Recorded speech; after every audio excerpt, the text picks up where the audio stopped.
En un desierto abrasador, sin apenas agua ni historia, un hombre apostó miles de millones a una visión, construir el símbolo más alto del planeta. ¿Fue locura, o la única salida posible? Veremos las decisiones imposibles que se tomaron para levantar el edificio más alto del mundo en el corazón de un desierto implacable. Descubrirás los secretos financieros y las apuestas millonarias que hicieron temblar los cimientos de una nación emergente.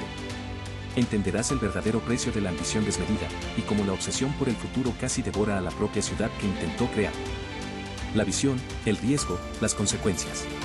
Esta es la historia jamás contada de cómo Dubái se elevó. O cayó. Empezamos. En los albores del tercer milenio, mientras el mundo se adentraba en una nueva era de tecnología y globalización, una nación en la península arábiga miraba más allá de sus vastas reservas de petróleo. Dubái, un emirato forjado entre las dunas del desierto y las aguas cálidas del Golfo Pérsico, se encontraba en la cúspide de una transformación sin precedentes. No era solo un centro comercial más, bajo la audaz visión de su líder, el Sheikh Mohammed bin Rashid Al Maktoum, Dubái aspiraba a ser algo más grandioso, algo nunca antes concebido en esta latitud. El Sheikh Mohammed comprendía que la riqueza extraída de la tierra era finita. Su mirada se proyectaba hacia un futuro donde el brillo del oro negro sería eclipsado por la luz de la innovación, el lujo y la ambición. El objetivo era claro y revolucionario: diversificar la economía drásticamente, convertir a Dubái en un epicentro global. Un imán para el turismo de élite, un crisol para las finanzas internacionales y un escaparate de lujo más deslumbrante que el planeta pudiera ofrecer. Se buscaba atraer no solo capital, sino también el talento, las mentes más brillantes y los espíritus más audaces de cada continente. Era un sueño tejido en el desierto, una promesa de opulencia forjada en la arena y el calor. Y todo gran sueño necesita un símbolo, una materialización innegable de su propósito.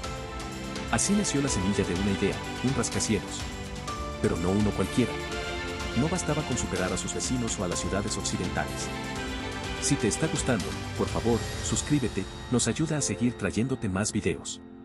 Este edificio sería el epicentro de la nueva Dubái, una declaración al mundo de su capacidad para desafiar los límites de la ingeniería, la arquitectura y la imaginación. Su nombre original, Burj Dubai, sería solo el inicio de una leyenda. La concepción de esta torre no era meramente arquitectónica, era estratégica. Posicionaría a Dubái en el mapa global con una audacia inigualable. Redefiniría el concepto mismo de lujo en un entorno desértico, combinando lo aparentemente imposible, la sofisticación urbana con la inmensidad de un paisaje ancestral. El objetivo se grabó a fuego en la mente de sus creadores: construir la estructura más alta que jamás hubiera existido, superando cada aguja, cada coloso de acero y cristal que se alzara sobre la faz de la tierra. Sería un nuevo paradigma de progreso y una afirmación rotunda de que, en Dubái, lo imposible era simplemente un punto de partida. Pero un desafío de tal magnitud conlleva una promesa aún mayor de obstáculos. Los elementos, la logística, la ingeniería y las voces escépticas del mundo que observaba serían pruebas para esta ambición. Una pregunta inevitable flotaría en el aire caliente del desierto: ¿podría esta visión colosal realmente ascender hacia el cielo, o se perdería para siempre en el espejismo de su propia grandiosidad? La respuesta comenzaría a escribirse con cada cimiento excavado, con cada viga que se elevaría contra el sol abrasador. Y con cada metro ganado, la torre no solo desafiaría la gravedad, sino también las expectativas de la humanidad. Desde el momento en que las primeras excavadoras mordieron la arena del desierto, quedó claro que la edificación del Burj Khalifa no sería una mera construcción, sería una epopeya, un duelo entre la voluntad humana y los límites de lo posible. Aquel coloso de acero y hormigón, destinado a perforar las nubes, no solo desafiaría la gravedad, sino también cada convención de la ingeniería y cada fibra del espíritu humano. Los primeros metros ascendieron con una confianza vertiginosa. Pero a medida que la estructura se elevaba, los desafíos se multiplicaban exponencialmente.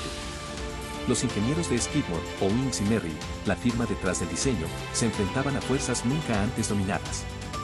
El viento, un adversario invisible pero implacable, amenazaba con convertir la torre en una vela gigantesca, susceptible a oscilaciones peligrosas. La solución vino en la forma de un diseño único, una planta en forma de tripodal, que permitía a la torre confundir al viento, alterando su patrón y reduciendo las cargas laterales hasta en un 25%. Era una decisión audaz, una obra de arte aerodinámica, pero requería una precisión milimétrica en cada pieza de acero, en cada vertido de concreto. El desafío no era solo vertical, sino también cimentado. El suelo del desierto, una mezcla de arena y roca blanda, exigía una base sin precedentes. 1920 pilotes, cada uno de hasta 1,5 metros de diámetro y 50 metros de profundidad, fueron hincados en la tierra, para luego ser coronados por una losa de hormigón reforzado de casi 4 metros de espesor. Más de 110.000 toneladas de concreto fueron utilizadas solo en esta base, una cifra que ilustra la escala megalómana del proyecto, pero también la fragilidad del terreno sobre el que se asentaría el sueño. Cada día, las exigencias logísticas aumentaban, bombear concreto a alturas récord y coordinar grúas masivas que bailaban en el cielo. Y transportar a miles de hombres y toneladas de material a través de un laberinto en constante cambio. Pero la verdadera tensión se cocinaba bajo el sol abrasador, a los pies del gigante naciente. Miles de trabajadores migrantes, procedentes de las empobrecidas regiones de la India, Pakistán, Bangladesh y Nepal, eran la fuerza silenciosa que levantaba la torre. Atraídos por la promesa de un futuro mejor, trabajaban en condiciones brutales, con jornadas extenuantes que a menudo superaban las 12 horas, 6 o 7 días a la semana. Por salarios que apenas alcanzaban para mantener a sus familias en casa. Las temperaturas podían superar los 50 grados centígrados. Los campamentos de trabajo, precarios y abarrotados, contrastaban con el lujo que la torre prometía. La seguridad en la obra era una preocupación constante. A pesar de los esfuerzos por mitigar riesgos, las alturas vertiginosas, el ritmo implacable y la presión por cumplir plazos crearon un entorno propenso a accidentes. Los informes oficiales sobre fatalidades se mantuvieron extrañamente bajos, alimentando la sospecha y la preocupación por la verdadera magnitud del coste humano. La desilusión y el resentimiento, fermentando en el anonimato de la mano de obra, finalmente estallaron. En 2007, una ola de huelga sacudió las obras de construcción en Dubái, incluyendo la del Burj Khalifa.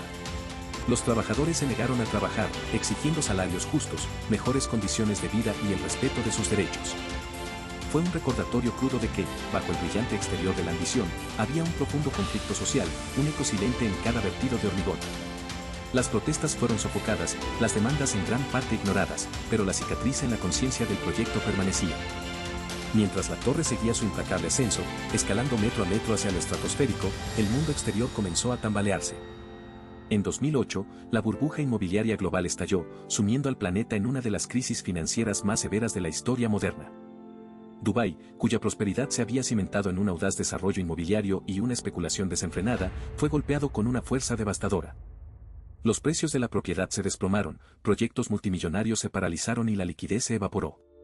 El Burj Dubai, el proyecto insignia, la joya de la corona, se encontró de pronto en una situación desesperada.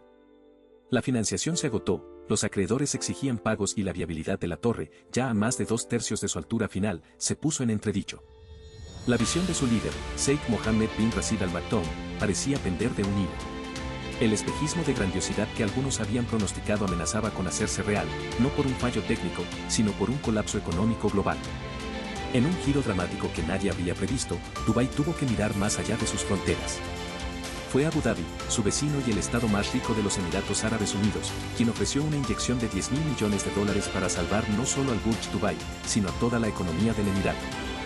La decisión fue un trago amargo, una rendición implícita de una parte de su orgullo y su autonomía.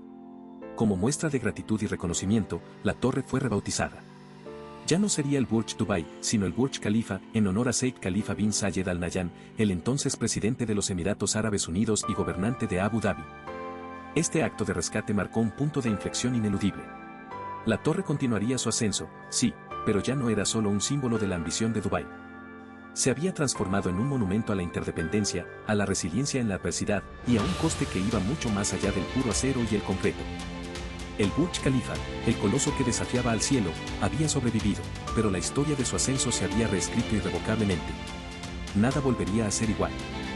La finalización del Burj Khalifa, rebautizado en un gesto de gratitud y pragmatismo, no fue el fin de una era, sino el inicio de una nueva.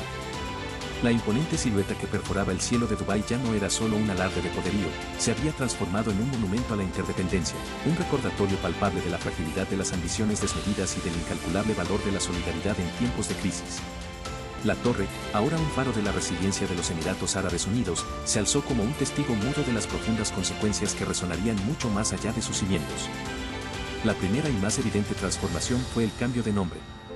Burj Dubai, el orgullo de un emirato en ascenso meteórico, se convirtió en Burj Khalifa, un tributo directo a su Alteza el Jeque Khalifa bin Zayed Al Nahyan, presidente de los Emiratos Árabes Unidos y gobernante de Abu Dhabi.